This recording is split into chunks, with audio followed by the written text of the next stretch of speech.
Kaka vipi? Ni baya ni hawa ndugu yangu.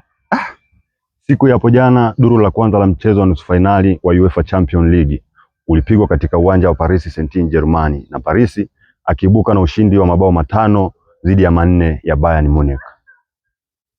Licha ya juhudi kubwa zilizofanywa na timu ya Bayern kupata goli dakika 17 kupitia kwa Harry Kane, dakika 42 kupitia kwa Olise, dakika ya 65 kupitia kwa Upamecano na dakika ya 68 kupitia kwa Luis Diaz, juhudi hizo hazikufua dafu na kusababisha kuweza kufungwa goli 5 kwa goli 4. Mpaka sasa tunavyosema Bayern amepoteza mchezo wake dhidi ya PSG.